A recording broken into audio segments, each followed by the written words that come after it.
नमस्कार छात्रों, बीए प्रथम वर्ष प्रथम प्रश्न पत्र की इस कक्षा में आप सभी का स्वागत है।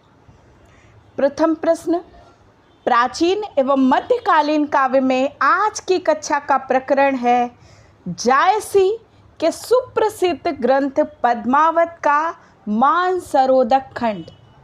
जैसा कि हम सभी जानते हैं कि पद्मावत जायसी का सूफी सिद्धांतों का प्रचारण प्रसारण करने वाला प्रमुख ग्रंथ है तथा इसे सूफी काव्य परंपरा का भी महत्वपूर्ण ग्रंथ माना जाता है।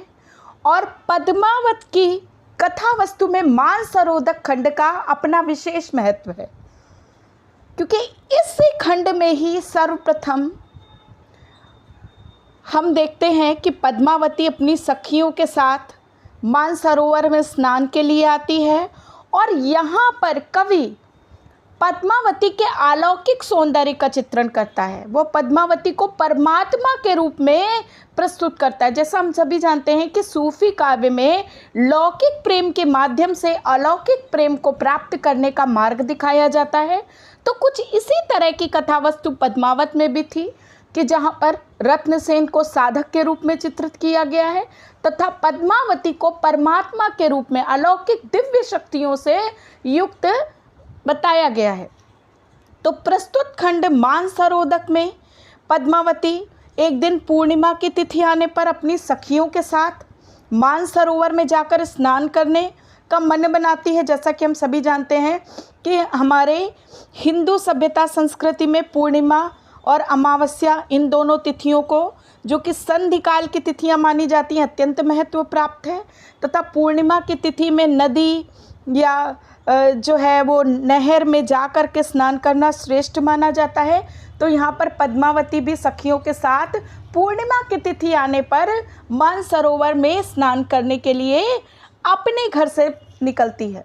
और मानसरोवर में पद्मावती के पहुँचते ही वहाँ कि प्राकृतिक परिवेश में मानसरोवर के मन में, मानसरोवर के जल में किस प्रकार परिवर्तन आता है, ये एक बहुत ही सुंदर तथ्य के रूप में चित्रित किया है जायसी ने।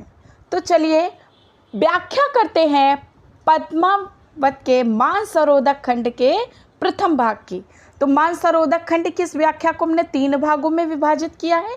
चलिए देखते हैं व्याख्या का भाग 1।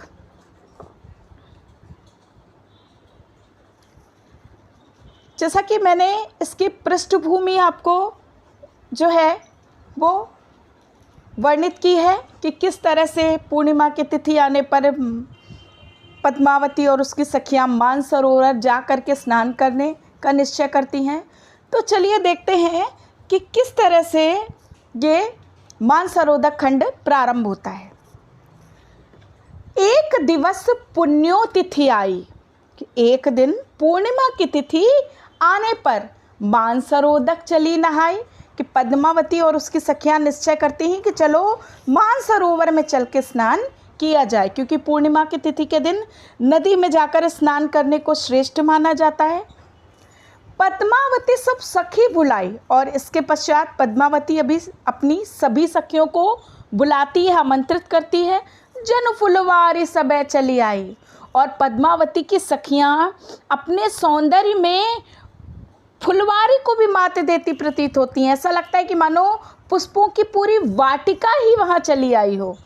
अपने सौंदर्य में इतनी डूबी हुई थी पद्मावती की सखियां कि ऐसा लगा मानो पुष्पों से भरी हुई पूरी वाटिका ही चली आ रही है।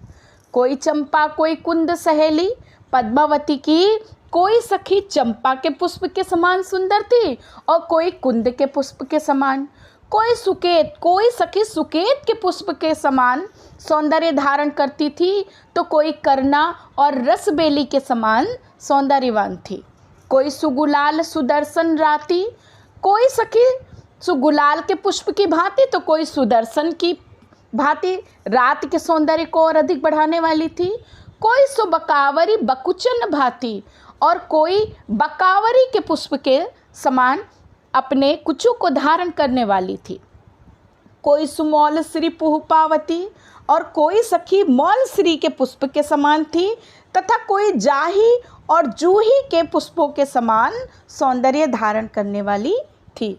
कोई सोनजरद, कोई केसर, कोई सखी सोनजरद के पुष्प की आभा को अपने में समाहित किए हुए थी, तो कोई केसर के समान सुगंध फैलाने वाली थी। कोई सिंगार हार नागेश्वर, और कोई हारों के सिंगार के द्वारा नागेश्वर के पुष्प के समान प्रतीत हो रही थी। कोई कूजा सदबर्ग चमेली, और कोई सखी कूजा और कोई चमेली के भांति जो है वो उस स्थान को अपनी सुंदरता से विभूषित कर रही थी। कोई कदम सुरस रसबेली, कोई कदम के पुष्प के समान रस की वर्षा करने वाली थी।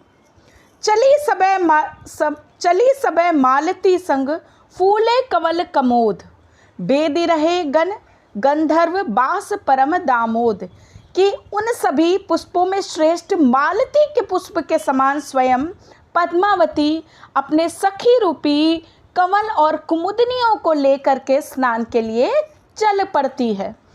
और पद्मावती को एक वाटिका के समान सुंदर सुंदर सखियों के साथ संयुक्त होकर जाते हुए देखकर सभी देवता और गंधर्व उनकी सुगंध से आनंदित होते हैं।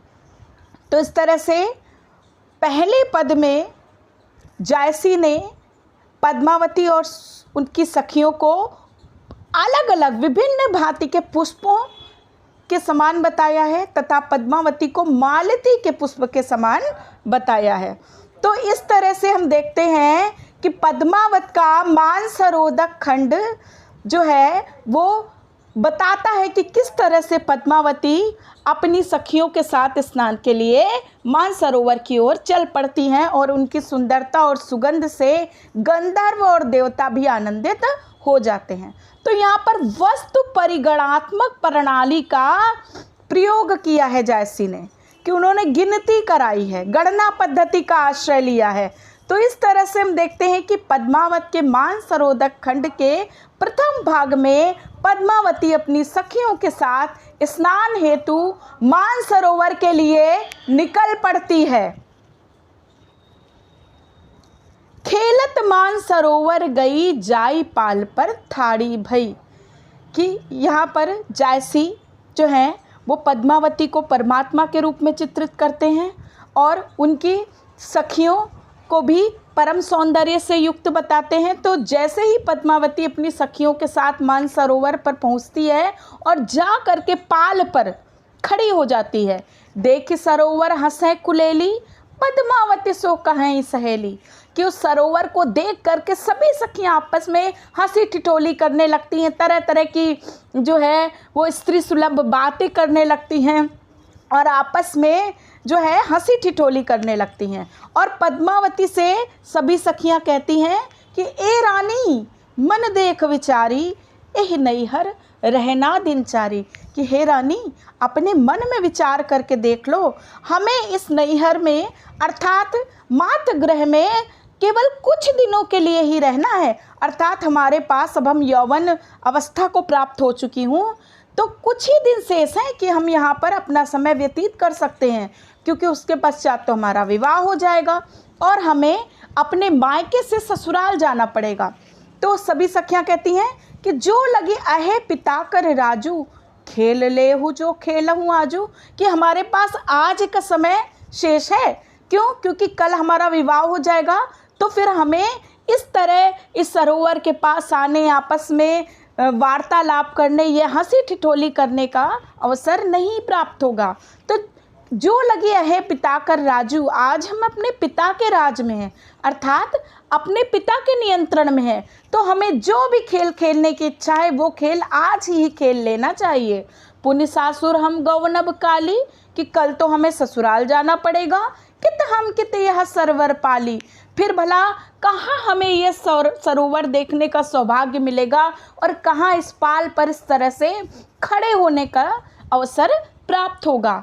किताबन पुनि अपने हाथा, फिर ससुर गृह से तो वापस मायके आना भला अपने हाथ में रहेगा क्या, अर्थात फिर हम अपनी इच्छा से यहाँ पुनः नहीं आ पाएंगे। कित मिल के खेल अब एक साथा, और जब हम अपनी इच्छा से यहाँ आ नहीं पाएंगे तो फिर हम एक साथ मिलके किस तरह से खेल खेल पाएंगे। सासु ननंद बोले न जीव ले ही, कि वहाँ पर तो हमें कठोर अनुशासन में रहना पड़ेगा। ससुराल में जा कर के सास और नंद की कटी बोलियां हमारे जी पर आघात करेंगी, हमारे मन को दुखी करेंगी। और दारू न ससुर न निसरे देही, और ससुर का कठोर अनुशासन हमें बाहर निकलने की अनुमति नहीं देगा। प्यू प्यार सिर ऊपर, और उन सब के साथ ही हमारे प्यारे प्रिय भी हमारे शिरोधार्य रहेंगे, उन्हें हम अपने मस्तक पर धारण करेंगे। पुनः सो करे दहु कहा, और वो हमारे साथ किस तरह का आचरण करेंगे ये हमें भी नहीं पता। दहु सुख राखे कि दुख दहु कस जन्म निभा, कि वे हमें सुख देंगे या दुख दे करके रखेंगे, किस तरह हमारे जन्म का निर्वाह होगा ये हमें भी ज्ञात नहीं है। तो यहाँ पर स्त्रियों के, बालिकाओं के जीवन की जो सबसे बड़ी अनिश्चितता होती है उसकी तरफ संकेत किया है ने जायसी ने, कि भले ही किसी बालिका को उसके पिता के घर में कितने ही सुख सुविधाएं प्राप्त हो, कितना ही प्रेम स्नेह प्राप्त हो, परंतु उसका आने वाला आगामी जीवन, उसका भविष्य किस प्रकार का होगा, इसके ऊपर माता पिता का भी नियंत्रण नहीं होता है कि उन्हें अपने आगामी भविष्य में सुख मिलेगा या दुख मिलेगा, इसके बारे में कोई भी कुछ बता नहीं सकता है। अब इस पद में जायसी ने लौकिक अर्थ के साथ आध्यात्मिक अर्थ भी समाहित किया है, कि यहाँ पर जायसी आध्यात्मिक अर्थ में कहते हैं कि सखियाँ जिस तरह रानी से कह रही हैं कि ये रानी मन देख विचारी, ए नैहर रहना दिनचारी, तो यहाँ पर आध्यात्मिक अर्थों में जायसी जीवात्मा से कहते हैं कि हे जीव, मन में विचार करके देख लो कि ये तो तुम्हारा ये लोग जो है, ये संसार जो है, ये तो तुम्हारे नैहर की तरह है, इसमें तुम्हें 4 दिन ही रहना है, और ये हमारे पिता का राज्य है, अर्थात इस लोक में हम अपनी इच्छा अनुसार कार्य करते हैं, कर्म करते हैं, अपनी इच्छा के अनुसार सुखपूर्वक जीवन व्यतीत करते हैं, परंतु मरने के पश्चात, मरण के पश्चात, मृत्यु के पश्चात हमें परमात्मा के लोक अर्थात मृत्यु लोक को छोड़ करके ईश्वर के लोक में जाना पड़ेगा, और फिर हमें नहीं पता कि हमारे साथ किस तरह का आचरण होगा, फिर हमें इस संसार में पुनः आगमन का कब अवसर मिलेगा ये हमें नहीं ज्ञात है, फिर हमें इस संसार के लोकों के सुख को भोगने का अवसर नहीं प्राप्त होगा, और ईश्वर के उस लोक से वापस आना भी हमारे अपने हाथ में नहीं होगा, और वहाँ पर हम एक तरह से एक साथ मिल कर के नहीं रह पाएंगे, क्योंकि हम सबको अपने कर्मों के अनुसार ही सुख और दुख भोगने को मिलेगा, स्वर्ग और नरक मिलेगा। और जिस तरह से इस लोक में ससुर गृह में सास और नंद का कठोर अनुशासन झेलना पड़ता है, उसी तरह वहाँ जाकर के भी हमारे कर्मों का लेखा जोखा होगा, और उसके अनुसार ही हमें जो है सुख और दुख का भाव प्राप्त होगा।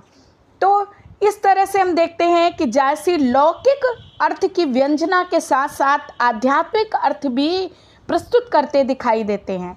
वे अलौकिक धरातल पर संदेश देते हैं कि वस्तुतः यह लोक नैहर के समान है, जहाँ कुछ समय प्राणी मनोनुकूल समय व्यतीत कर लेता है, परंतु एक दिन तो उसे उस अदृश्य अलौकिक लोक में जाना पड़ेगा, और वहाँ उसके गुणों और दोषों की गणना होगी।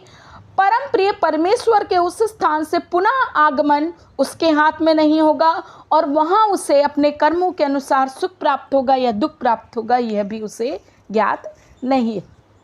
तो बड़ी ही सुंदर व्यंजना है, जहाँ एक लड़की के भाग्य के प्रति जो अदृष्ट होता है, जो एक आशंका होती है, उसकी तरफ भी संकेत किया है, साथ ही आध्यात्मिक भाव की भी व्यंजना की गई है। मिलई रहस्य सब चढ़ई हिंडोरी, कि सब सखियाँ ये वार्तालाप करने के पश्चात आपस में मिल करके झूलों में झूलने लगती, हिंडोलों पे चढ़ जाती हैं। झूल ले ही सुख बारी भोरी, सब अपनी अपनी बारी का सुख भोगने के लिए झूला झूलना प्रारंभ कर देती हैं। वे आपस में सोचती हैं कि झूल ले हो नैहर जब ताई, फिर नहीं झूलन दे हैं साही। कि अभी जब तक हम नैहर में हैं, मायके में हैं, तब तक हम इस झूले का आनंद उठा सकते हैं। फिर विवाह के पश्चात हमें ससुर गृह वाले इस तरह से उन्मुक्त होकर के इस झूले का, इस हुंडोले का आनंद नहीं लेने देंगे। पुनि सासुर लई राखई तहाँ, नहीं हर चाह न पाऊब जहाँ। कि फिर तो ससुर हमें जैसे रखेगा वैसे वहाँ रहना पड़ेगा, और वहाँ तो हम नैहर की समाचार तक का नहीं प्राप्त कर पाएंगे, नैहर के चाह तक मन में नहीं रख पाएंगे। कित यह धूप कहाँ यह छाहा, फिर यह धूप और छाया हमें कहाँ प्राप्त हो पाएगी। रहब सखी बिन मंदिर माहा, कि हमें तो बिल्कुल शांत होकर के अपने मन को दबा करके कठोर अनुशासन में रहना पड़ेगा। गुण पूछें और लाहें दोखूं, वहाँ पर तो हमारे गुणों की गणना की जाएगी, गुण पूछे जाएंगे और दोषों का हिसाब किताब लिया जाएगा। कौन उतर पाऊब तब मोखू, वहाँ भला किस प्रकार हम अपनी कसौटी पर खरा उतर पाएंगे। सास ननंद के भौं सिकोरे, रहब सकोच दुबौ कर जोरे। सास ननंद के क्रोध के आगे हमें संकोच कर दब करके, दोनों हाथों को दबा करके, दोनों हाथों को जोड़ करके संकोच के साथ दब कर रहना पड़ेगा। कितिया रहस जो आऊब करना, फिर भला हमें यह रास करने का अवसर कब प्राप्त होगा। ससुरई अंत जन्म दुख बढ़ना, ससुराल में तो हमें जन्म के अंत तक दुख के साथ ही रहना पड़ेगा। कित नहीं हर पुनि आऊब, कित ससुरे यह खेल, आप का होएब परख पंख जस डेल।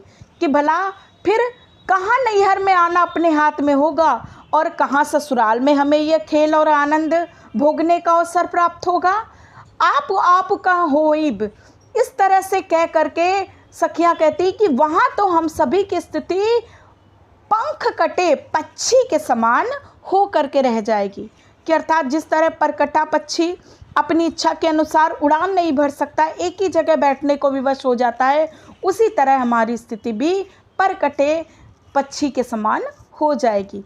तो यहाँ पर भी लौकिक के साथ आध्यात्मिक अर्थ की व्यंजना की है जैसी ने, कि जैसी कह रहे हैं कि आज हमें इस जन्म में जो सुख भोगने का अवसर मिला है, हमें उसका पूरा लाभ उठाना चाहिए तथा सत्कर्म करने चाहिए। क्यों? क्योंकि जब हम ससुर गृह अर्थात परलोक जाएंगे, तब वहाँ हमारे गुणों को परखा जाएगा, हमारे सत्कर्मों की गिनती होगी तथा हमारे दोषों की भी गणना होगी। तो इसलिए हमें यहाँ रहते हुए, लाभ उठाते हुए सत्कर्म करने चाहिए, और फिर वहाँ पर हमें ईश्वर के कठोर अनुशासन में डर कर, संकोच करके रहना पड़ेगा, और पुनः इस लोक में जन्म लेना हमारे अपने हाथ में नहीं होगा। तो नैहर में आना अर्थात इस लोक में जन्म लेना हमारे हाथ में नहीं होगा, और ससुराल में हमें अर्थात परलोक में हमें इस तरह से उन्मुक्त होकर आचरण करने का अवसर भी नहीं प्राप्त होगा। अर्थात जीवात्मा को अपने इस जन्म में ही, अपने जीवन रहते ही सत्कर्मों का आश्रय लेना चाहिए। तो इस तरह हम देखते हैं कि पहले भाग की व्याख्या में जायसी सुंदरता के साथ चित्रित करते हैं पद्मावती को, कि जो अपनी सखियों के साथ मानसरोदक स्नान करने जाती है, और स्त्री सुलभ वार्तालाप का प्रयोग किया गया है कि स्त्रियां अपने आगामी जीवन के प्रति आशंकित होती हैं कि पता नहीं उनको आगे जीवन में इस तरह आनंदित होने का अवसर प्राप्त होगा कि नहीं होगा, क्या उनकी स्थिति होगी ये उन्हें नहीं पता। और साथ ही साथ आध्यात्मिक अर्थ की व्यंजना करते हुए जैसी जीवात्मा को ये संदेश देते हैं कि हमें अपने जीवन काल में ही सत्कर्मों का आश्रय लेना चाहिए। क्यों? क्योंकि इहलोक से परलोक जाने के पश्चात आवागमन हमारे अपने हाथ में नहीं होगा, और वहाँ पर हमारे सत्कर्मों की ही गणना की जाएगी। तो अलंकारों की बात देखें तो अनुप्रास, उपमा, रूपक आदि अलंकारों का प्रयोग किया गया है।